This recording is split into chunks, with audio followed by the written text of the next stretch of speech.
So what's the difference between fasting and consecration? We're going to talk about it in this video. Hey, welcome to the channel. My name is Matt, and today I want to talk to you about the differences between fasting and consecration.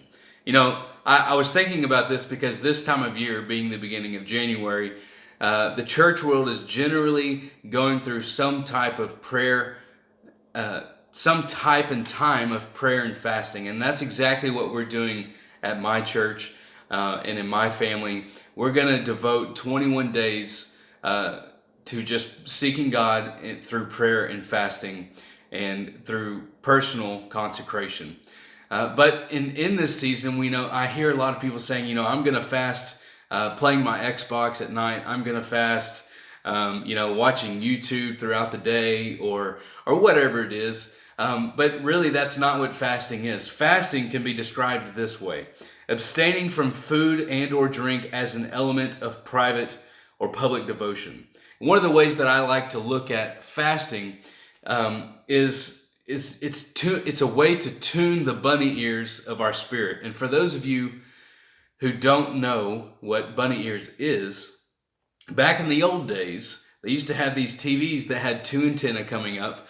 And in order to clarify the picture or to get just the right channel where it didn't have distortion on one piece or didn't jump or something like that, you would actually tune the bunny ears slightly to get a better picture. And that's exactly what fasting does. It quiets the flesh and it begins to feed the spirit.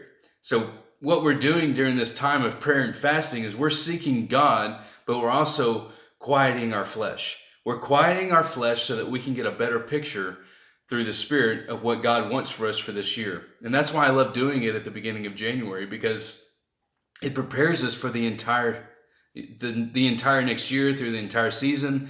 That's why I feel like fasting is important to do weekly, monthly, yearly, whatever you're feeling spiritually. But I feel like it's an important part to do as a Christian, as we walk closer and closer to Jesus. But it's also not the same as consecration alone. So fasting and consecration, very similar. They actually overlap, I believe, in what's going on. But consecration is different because consecration is actually devoting something unto God.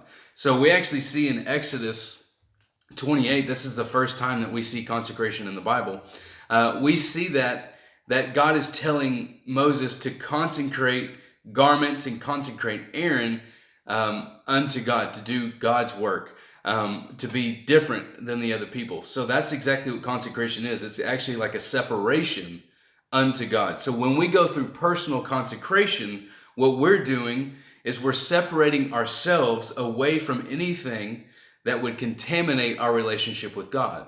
So you see, it's a little bit different. It's kind of the same, but a little bit different. I'm trying to describe something that's the similar, but different at the same time. Fasting has to do with food or drink, where consecration has to do with separating something into the devotion of God. So, for instance, during this time of prayer and fasting, while I'm going to be fasting food and drink, I'm also going to be consecrating myself by not playing a certain video game or not watching TV at night. My wife and I, we've made up our minds that throughout certain portions of this 21 days, we're only going to be doing puzzles or playing card games. We're going to be getting away from TV and social media. And that's not fasting, it's consecration. But I believe that anything that we do in order to grow closer to God, God will honor that. And I believe that anything that you do during this season of prayer, fasting, time of consecration, God's going to honor that. And that's what I love, is that God doesn't want us to be ritualistic. He wants us to be relationally minded. He wants us to grow closer to Him. And if that takes putting down the fork and stepping away from the plate for a day, then do it. If that takes shutting off the Xbox or turning the phone off or putting it on airplane mode so that you can pray for an hour, then do it. That's what God wants. God wants a relationship with you. He doesn't want you to be ritually minded all the time and focus on the ritual and not the relationship. So I hope this helps understanding a little bit the differences between fasting and consecration and kind of their similarities. But really, I hope what you get out of this is the ability to grow closer to God by understanding the differences of what they are. Hey, thanks so much for checking out the channel. Listen, if you don't know what to do now now that it's 2020,